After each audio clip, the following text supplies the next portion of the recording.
সেলিম ভাই, আর পারতাছি না। রোজা রাখ, এই রোদে কাজ করতে খুব কষ্ট হইতাছে। চলেন রুমে যাই।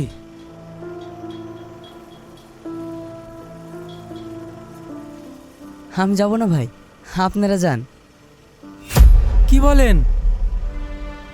আপনি কি পাগল হইলেন? রোজা রেখে এমনিতেই মানুষ টিকতেছে না, আর আপনি কাজ করবেন?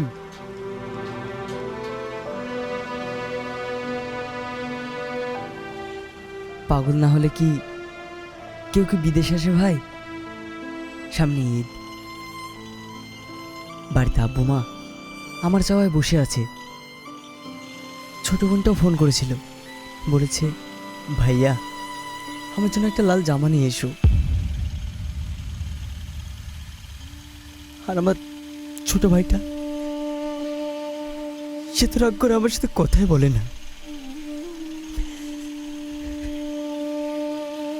আর কয়েক ঘন্টা বেশি কাজ করি, তাহলে যদি ওদের মুখে হাসি ফোটে।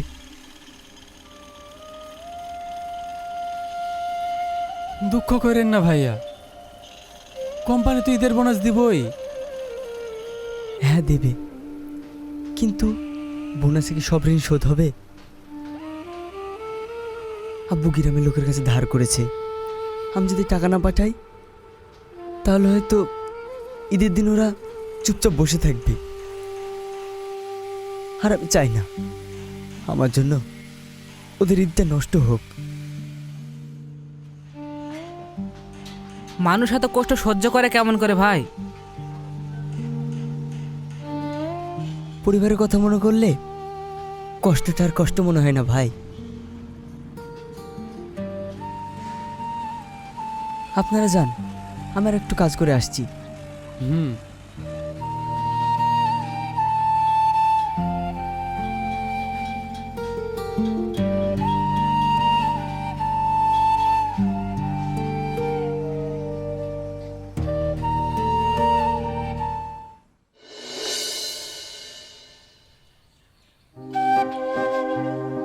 তুহিনা, মা তুহিনা। আরে আব্বু, তুমি কতদিন পর আসলে? ভালো আছো? হ্যাঁ ভালো আছি, তুই কেমন আছিস? আমিও ভালো আছি। আসছে ভিখারিটা, হাতে একটা মিষ্টির প্যাকেটও নাই, খালি তিরপল নিয়ে আসতে লজ্জাও করে না। এই নে মা,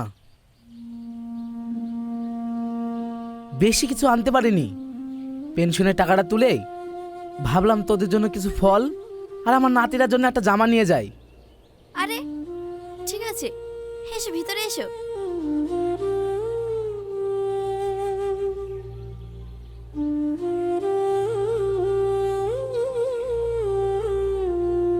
বসো। নানু ভাই, কেমন আছো? আমি ভালো আছি, আপনি ভালো আছেন? হ্যাঁ আমি ভালো আছি। আব্বু, মা কেমন আছে? তোর মা ভালো আছে। কিন্তু তোমার মনটা এমন মরা মরা লাগছে কেন? কিছু হয়েছে? না মা, কিছু হয়নি। শুধু এটাই ভাবি, তোকে জীবনে আমি কিছু দিতে পারলাম না। এই ঈদে সামান্য একটা জামা আর কয়েকটা ফল। আব্বু, আমি সারা জীবন যা চেয়েছি তুমি আমাকে তাই দিয়েছো। মন খারাপ করো না তো। যাও, আমার শাশুড়ির সঙ্গে কথা বলে এসো, না হলে আবার খারাপ ভাববে। ঠিক আছে।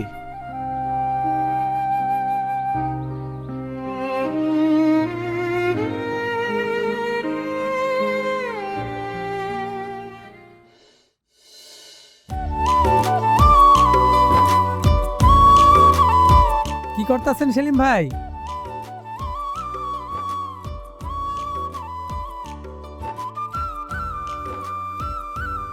হিসেব করছি ভাই।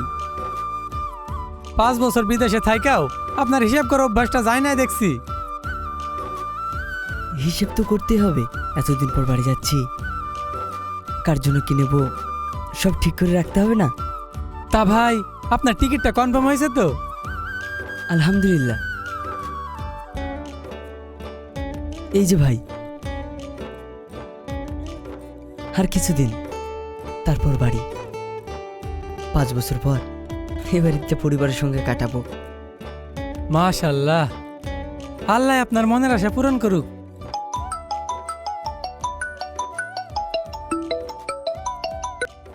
ভাই, মা ফোন করেছে। আচ্ছা, আপনি কথা গেলেন, আমি পরে আইব। আচ্ছা ঠিক আছে।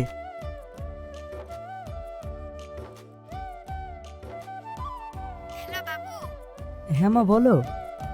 বলছিলাম বাবু, পিঙ্কি আর জামাই এবছর এখানেই ঈদ করবে, ওদের জন্য ভালো জামা কাপড় আনিস।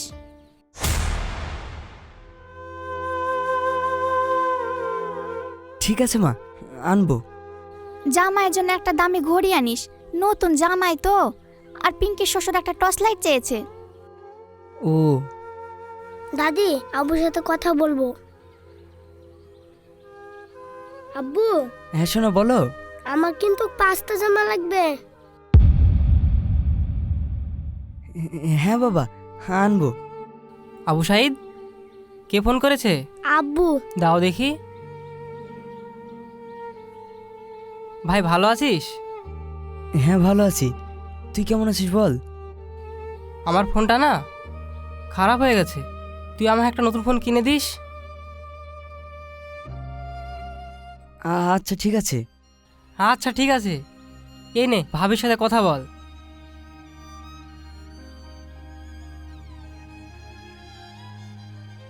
হ্যালো, ভালো আছো? হ্যাঁ ভালো আছি, তুমি? আমিও ভালো আছি। একটা কথা বলবো? হ্যাঁ বলো। বলছিলাম কি, হিসেব করেছো? হ্যাঁ মোটামুটি করেছি। এই বছর আমার আব্বু মায়ের জামা কাপড় কিছুই হয়নি। ও, তোমার আব্বু? চিন্তা করো না, তোমার আব্বুর জন্য পাঞ্জাবি, মার জন্য শাড়ি, আর আমার একমাত্র শালির জন্য ওটাও ভুলিনি, ওটাও লিখে রেখেছি। আমি জানতাম তোমার মনে আছে। আচ্ছা, কাজ আছে, পরে কথা বলছি। হ্যাঁ আচ্ছা ঠিক আছে।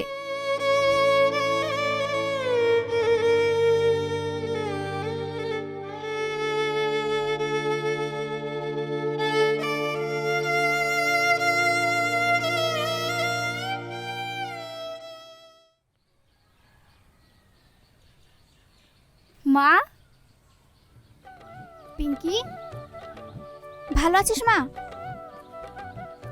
আসতে কোনো অসুবিধা হয়নি তো? না মা। আব্বা কই? তোর আব্বা একটু বাজারে গিয়েছে, চল ভেতরে চল। এসো বাপ।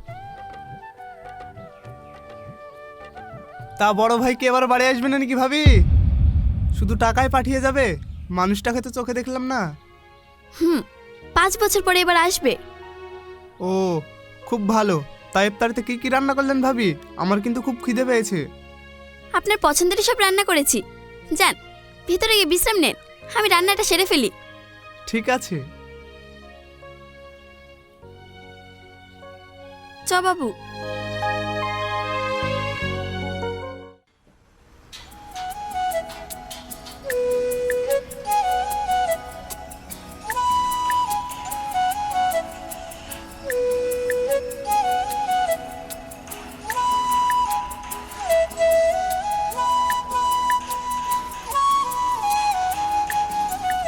এই বছর তো সেলিম ভাই ডবল ঈদ। কেন ভাই? 5 বছর পর বাড়ি যাইতাছেন, ওই আনন্দ আবার ঈদের আনন্দ, তাইলে তো ডবল ঈদই হইল। ঠিকই আছে, তাড়াতাড়ি কাজটা করেন, নাহলে ঠিকিদের আবার রেগে যাবে। আপনি ঠিকই কইছেন, ঠিকাদার সাহেব শুধু কাজটাই দেখে, কষ্টটা দেখে না। তাতে কি হয়েছে? চান বাঁচিয়ে ফরজ, আগে রেস্ট করব তারপরে কাজ। এই কাজ কর রে, ঠিকাদার আসছে।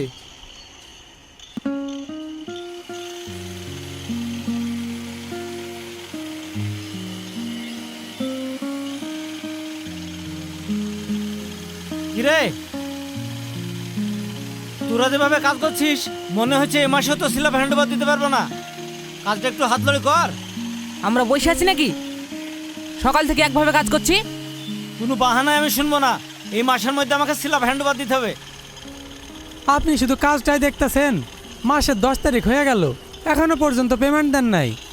পেমেন্টের কথা ছাড়, কাজটা ঠিকঠাক কর। সেলিম, আমি থাকছি না, কাজটা একটু দেখে শুনে নিও। আচ্ছা ঠিক আছে ভাই।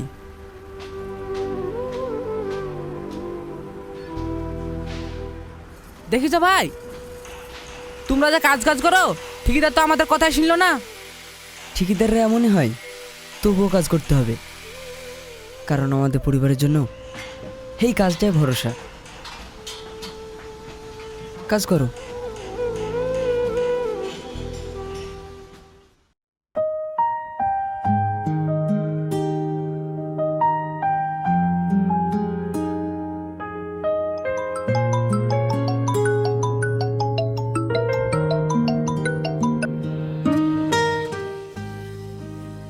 হ্যাঁ আব্বু বলো। কেমন আছিস বাপ? আমি ভালো আছি, বাড়ির সবাই কেমন আছে? হ্যাঁ ভালো, তবে একটা সমস্যা হয়ে গেল। সমস্যা? কেন, কি হয়েছে? বাবা সেলিম, একটা কথা বলবো? হ্যাঁ বলো। সদরের দোকানে 10,000 টাকা ধার হয়েছে। ঈদের আগে খাতা ক্লোজ করতে বলেছে।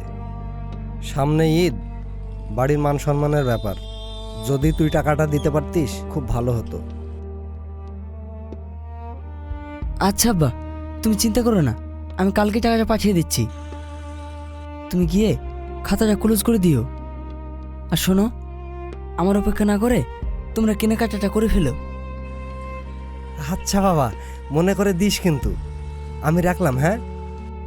আচ্ছা।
হ্যালো,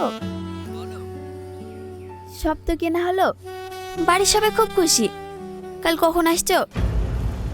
আমরা সবাই এয়ারপোর্টে আনতে যাব, হবে?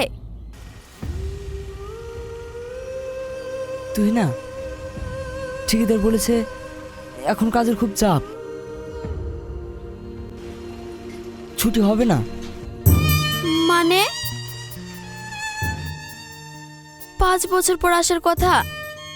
আমি, আবু সাইদ, বাড়ির সবাই তোমার আসার দিন গুনছি। ওটা কোনো ব্যাপার না, তুই না, কুরবানি ঈদে একটা বড় ছুটি নিয়ে নেব ইনশাল্লাহ। সবাই একসঙ্গে অনেক আনন্দ করব। শোনো, মা, আব্বু আর আবু সাইদকে একটু বুঝিয়ে বলো। আরে পাগলি, কান্না করছো কেন? মাত্র তো 2 মাস, হ্যাঁ দেখতে দেখতে কেটে যাবে। আমি এখন রাখছি।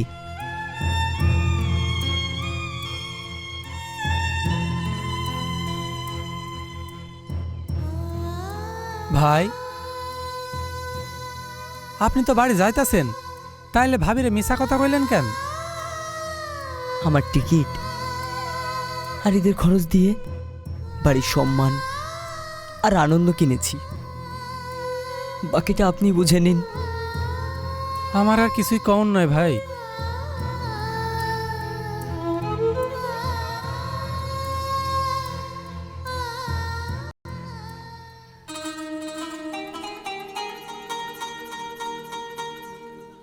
তোমরা নামাজ পড়ে চলে এসছো? হ্যাঁ। এসো, তোমাদের খেতে দিই। আচ্ছা চলো। আবু সাইদ, চলো খেয়ে আসি। না আমি খেলবো, যাবো না। ঠিক আছে।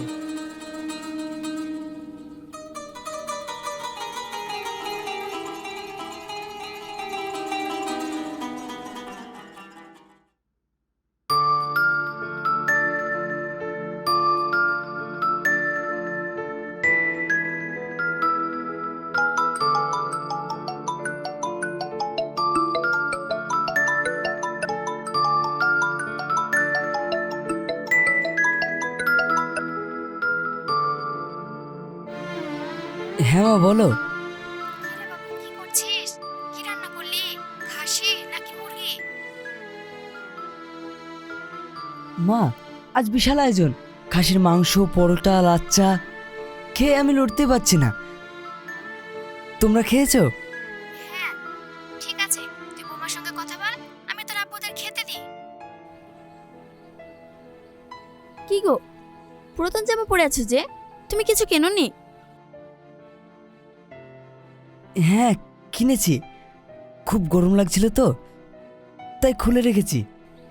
আচ্ছা, বাবু কই? বাবুকে তো দেখতে পাচ্ছি না। বাবু ওই দেখো খেলা করছে।